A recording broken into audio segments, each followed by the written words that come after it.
I started to think about, traditional loyalty programs, and there's a fair, I do about 200 flights a year for my sins.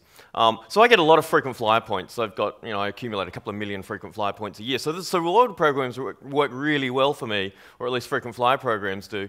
But the reality is, for most people, they fly, and in about 10 years, if they haven't expired, you'll get a free flight, right? So it's what I call a very long-tail view of loyalty. So we have, short-term accumulation and very long-term redemption, if you like.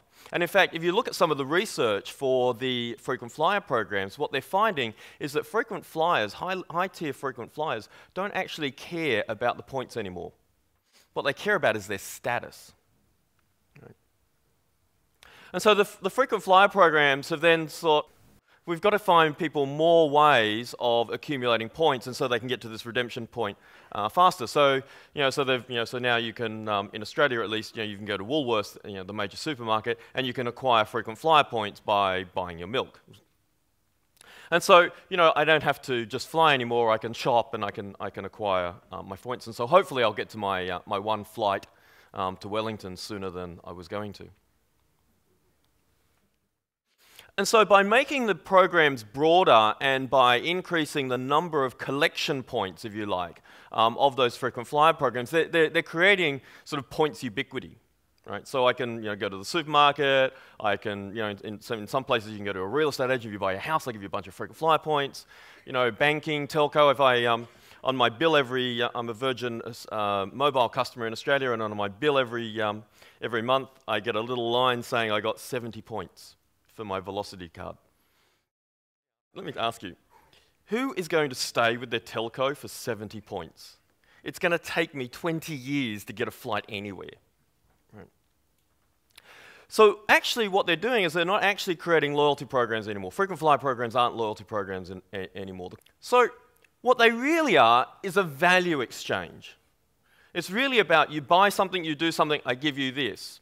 But for most of the people and most of the points earned now, it has nothing to do with the airline. Most of the frequent flyer points earned in Qantas are not with the airline, they're outside in the partner network.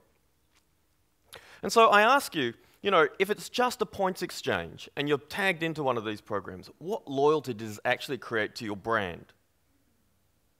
What loyalty does actually bond between you and your customer? Right? So there's a real difference between this value exchange of me handing my card over at every opportunity I get to get some points, so I can go on a flight, or I can buy a toaster, and real loyalty, which is what we're trying to engender in these programs. And just as an aside, if you have a look at those programs and you do the maths, so I'm also an analyst, right? So I do the maths on these things. And the frequent flyer programs are very highly geared towards very high tier, very high earn frequent flyers. So if I buy a business class ticket on my frequent flyer program, I get about a 5% return on all of my purchases. 5%, it's massive, it's really worthwhile. Problem is, if I want to take my family away, I need 600,000 points.